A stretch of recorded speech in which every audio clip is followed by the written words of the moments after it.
It was 11:47 p.m. when my phone lit up on the nightstand. I almost didn't answer. I'd been asleep for maybe 40 minutes, that heavy kind of sleep you fall into when your body finally gives up on the day. But something made me reach for it. Old habit, I suppose.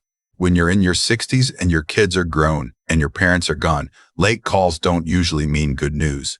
The number on the screen was my neighbor, Judy. She's 73, lives 3 houses down, and she almost never calls me.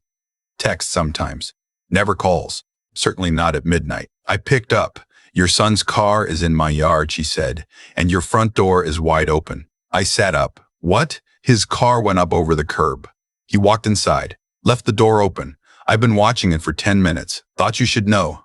I thanked her and hung up. Then I just sat there in the dark for a second. My son had a key to my house. He'd had one since his mother passed 4 years ago, when I gave it to him and said, "Come by whenever you need to." I meant it as an open invitation. I was lonely then. The house felt too large. I wanted him close. I put on my slippers and walked downstairs. He was in the kitchen, sitting at the table with the lights off. I could smell the whiskey from the doorway. Not faintly, heavily, the way a room smells when someone's been drinking for hours before they arrived. I turned on the light. He squinted up at me. My son, 41 years old, dark circles, a loosened tie. He looked like a man who had been fighting something for a long time and just decided to stop fighting. "Hey, Dad," he said. I closed the front door, sat down across from him, asked him what happened. He said his wife was leaving him, that she'd told him that evening over dinner, calm as anything, that she'd already spoken to a lawyer, already arranged to stay with her sister, and that she wanted him out of the house by the end of the month. "Did you know this was coming?" I asked. He looked at the table. "I don't know, maybe." I made him coffee. He talked. I mostly listened. It was nearly 2 in the morning when he finally went up to his old bedroom. I'd kept it as a guest room, same dresser, different bedding, and I went back to bed and stared at the ceiling until my alarm went off at 6. That was the beginning. What I didn't understand then, what I couldn't have understood from one late-night conversation, was the shape of what was actually happening. My son's marriage falling apart wasn't the story. It was just the door that opened into the real story. His name was Martin. I should tell you that. Martin Gerald Holt, named after my father. He's my only child. His mother, my wife Patricia, died of a stroke 4 years ago this past March. She was 62. She was in the middle of planting tomatoes in the backyard when it happened. The paramedics said she likely didn't feel anything. I've held on to that. After Patricia died, Martin and his wife were good to me, came by for Sunday dinners, called during the week. His wife, I'll call her my daughter-in-law, because that's what she was, helped me sort through Patricia's things, which I couldn't have done alone. She seemed kind. She seemed patient.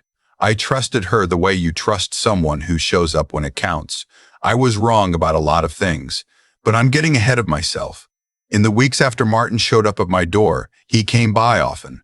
Sometimes he'd stop after work, sometimes on weekends. He was staying in a furnished apartment not far from his old neighborhood, paying month to month. He'd hired a lawyer.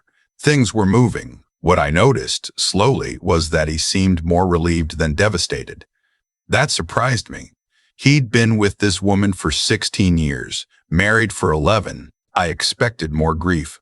Instead, I got a man who seemed like he'd finally exhaled after holding his breath for a very long time. I asked him about that one Sunday afternoon. We were sitting on the back porch watching the yard go brown at the edges the way it does in October. "Were you unhappy?" I said. "Before all this?" He thought about it. Not the way people think when they're figuring out what to say. The way they think when they're figuring out the truth. "I think I stopped noticing whether I was happy," he said. "That's probably not a good sign." I nodded. I knew something about that. Patricia and I had had our years of going through motions too. We'd found our way back to each other eventually. Not everyone does. What I didn't ask him that afternoon, what I should have asked much sooner, was about the money. The first time I heard anything odd was in November. Martin was over for Thanksgiving, just the two of us, which was quiet but not unpleasant. After dinner he mentioned, almost in passing, that his wife's lawyer had raised the question of his retirement accounts. "Standard stuff," he said. "They want full disclosure of assets." "Of course," I said. "That's normal." He nodded, but there was something in his face that I couldn't read. I let it go. The second time was a week later. He called me on a Tuesday evening, which was unusual. He usually texted. He asked if I remembered signing something a few years back, something related to the house. I'd refinanced in 2021 after rates dropped. There had been paperwork, a lot of paperwork. What kind of something? I asked. Just a document, he said. Don't worry about it. I'm probably misremembering. I should have pressed. I didn't. The third time I stopped letting it go. It was a Saturday morning in December. I had just gotten back from the hardware store, bags on the counter, when Martin called and asked if he could come over. He was there in 20 minutes, which meant he'd already been nearby when he called. He sat down. He had a folder with him. He put it on the kitchen table. Dad, he said, I need to tell you something and I need you to not get angry before you hear the whole thing. I sat down across from him, same chair as that first night back in October. He opened the folder. What he showed me were bank statements, a joint savings account that he and his wife had maintained throughout their marriage. An account I knew about because Martin had told me about it years ago. Their emergency fund, he called it. They'd been building it since their second year of marriage. By 2023, it held just over $90,000. The most recent statement showed a balance of $412. I looked at the number, then I looked at him. When did this happen? I said. Over about 14 months, he said. Small transfers at first, then larger ones, always into an account I didn't have access to. Did you know? He shook his head. I trusted her with the finances. I handled the bills. She handled the savings. That was just how we did things. I looked at the statements again. The withdrawals were spaced out, irregular enough that they wouldn't have triggered any automatic alert.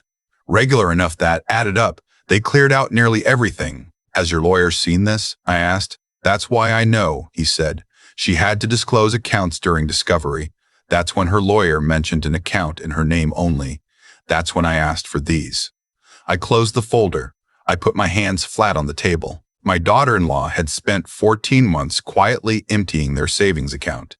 She had done it carefully, deliberately, with what I can only describe as planning, not impulsive spending, not carelessness, but decisions she made and then executed, month after month, while cooking dinner and watching television and celebrating Christmas and sitting beside my son in church. I looked at my son. He looked tired. Not freshly tired, the way people look after a bad night. Old tired. The kind that settles in the bones. Why didn't you tell me sooner? I asked.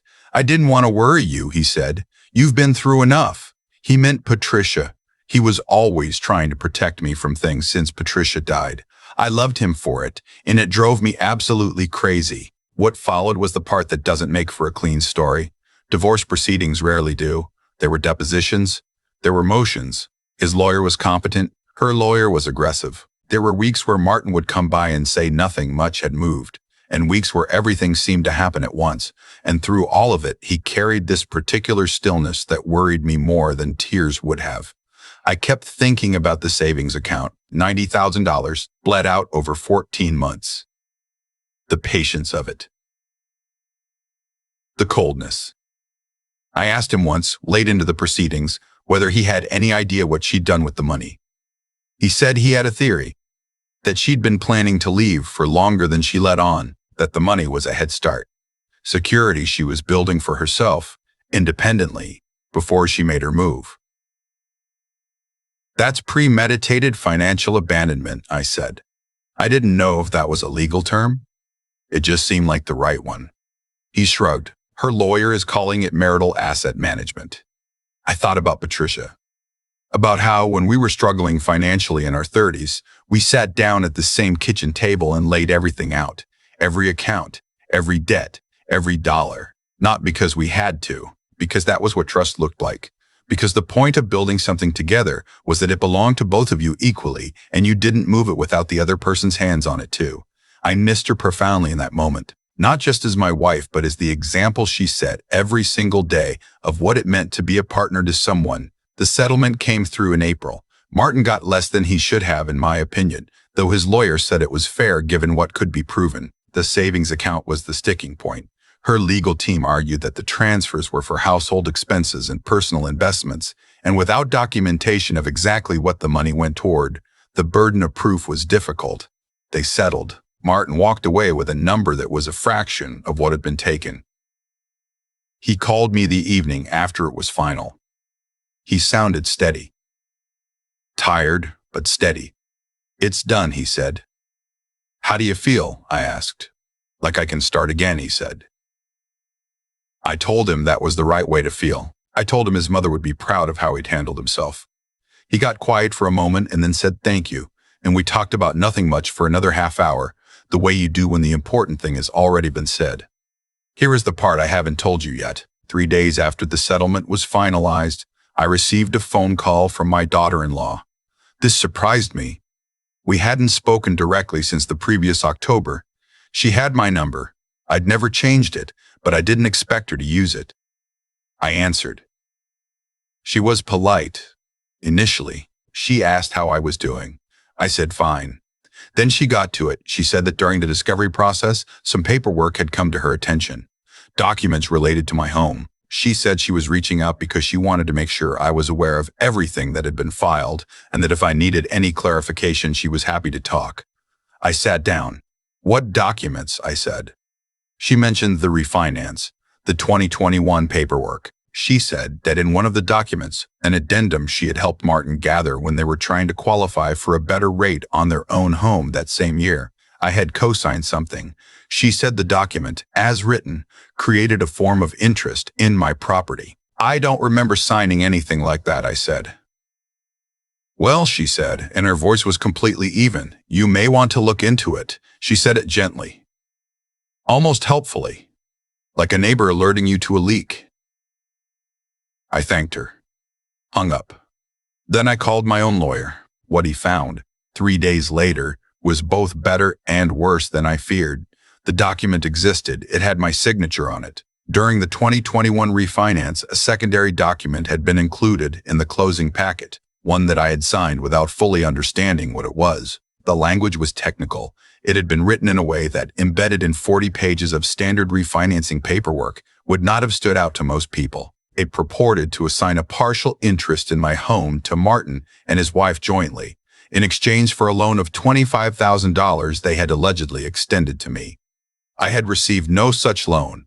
My mortgage records confirmed no such payment had been made to my account or to my lender. There was no wire transfer, no check, no documentation of money actually changing hands. My lawyer believed the document was unenforceable. He believed we could challenge it successfully. But the process would take time and would not be free.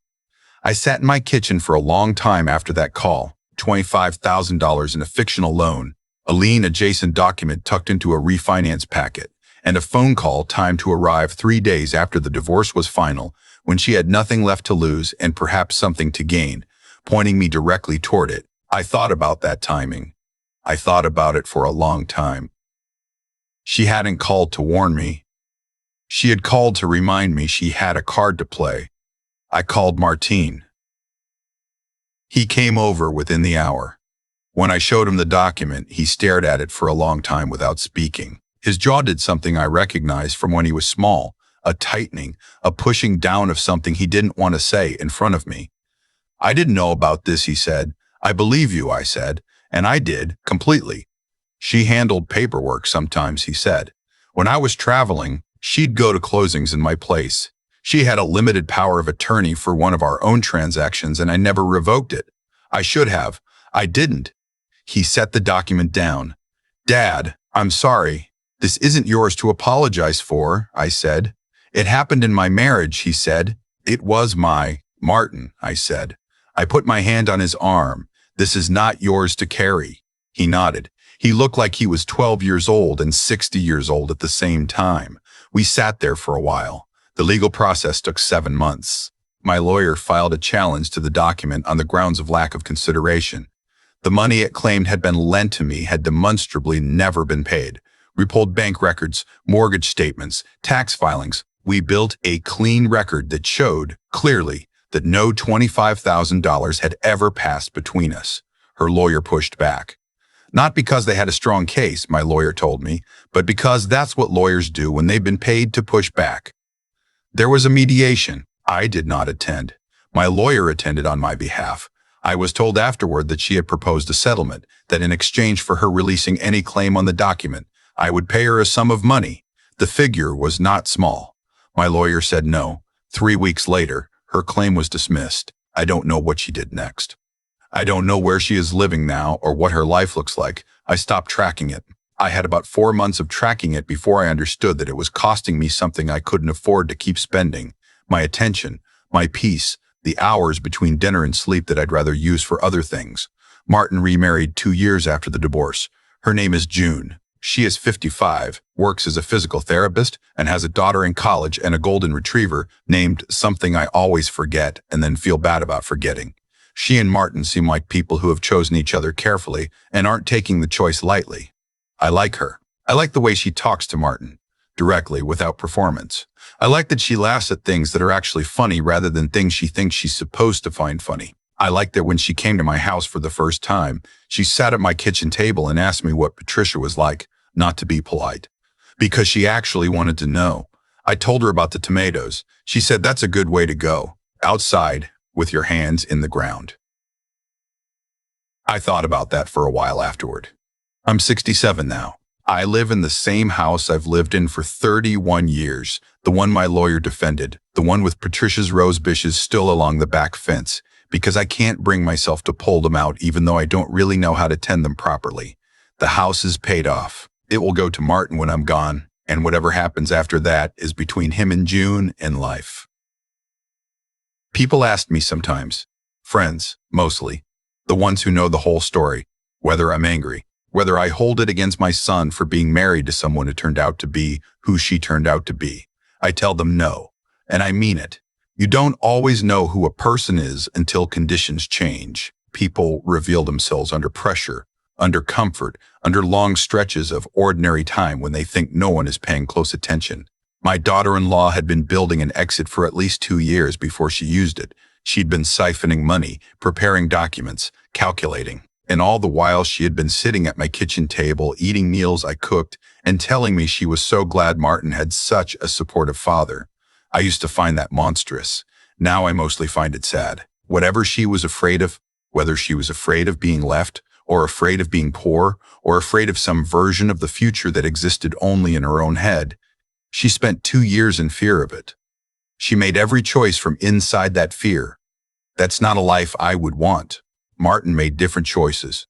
He got up every morning during those 16 months of dissolution and went to work and paid his bills and answered his lawyer's calls and came to see his old father on Sunday afternoons and did not become someone I didn't recognize. That's not nothing. That's actually quite a lot.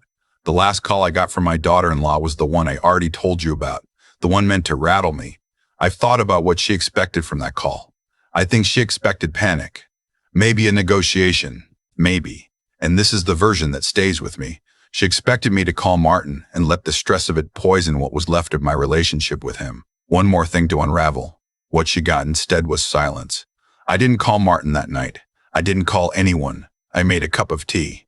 I sat by the window where Patricia used to sit in the evenings and watch the street. I thought about everything I had, which was more than she knew. I thought about my house and my son and the 7 months ahead and the fact that I had already, at 65 years old, survived the thing I most feared losing. Then I went to bed.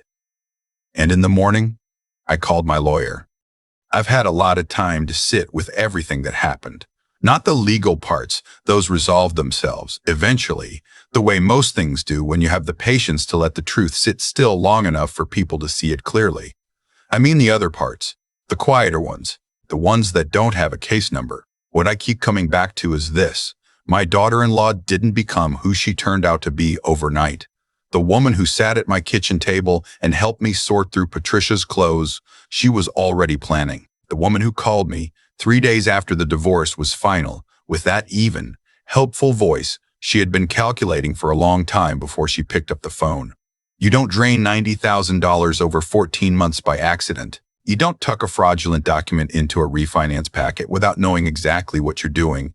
That kind of deliberate patience isn't born from one bad decision. It grows slowly, the way certain things grow in the dark, fed by small choices. Each one a little easier than the last because the previous one didn't cost her anything visible. And that, I think, is the part worth understanding. Not the betrayal itself, but the architecture of it. How a person builds towards something like that, brick by quiet brick, while everyone around them assumes the best. Martin trusted her with the finances because trust was what the marriage was supposed to be built on. I trusted her with my presence, my meals, my grief, because she showed up when I needed people to show up. Neither of us was foolish for that. Trust extended in good faith is not a character flaw. What we lacked, what I try to carry forward now, is the understanding that trust is not the same as oversight. Loving someone doesn't mean you stop paying attention. That's not cynicism. I want to be clear about that. I'm not sitting here at 67 telling you to suspect everyone who comes close to you. What I'm saying is something smaller and more practical. Keep your own records. Know what's yours. Not because the people around you are going to betray you, but because clarity is a form of respect for yourself, for the people you love, and for the life you've actually built. Martin rebuilt himself.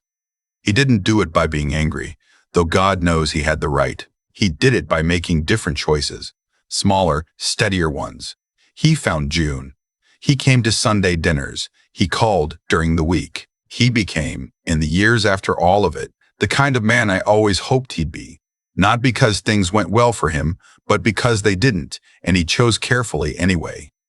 That's what I think about when people ask me whether I'm bitter. I'm not. Bitterness would require me to believe that what happened defines something permanent about the world. I don't believe that. What I believe is that people reveal themselves over time, fully and without exception, and that the life you build is made up of how you respond to that revelation, not how you were treated, but what you do next. I did what was in front of me. I called my lawyer. I kept my house. I watched my son find his footing. And in the evenings, when the light comes through the window at a certain angle, I still see Patricia's rose bushes along the back fence, stubbornly blooming every spring without anyone doing much of anything to deserve them. That's enough. That has always been enough.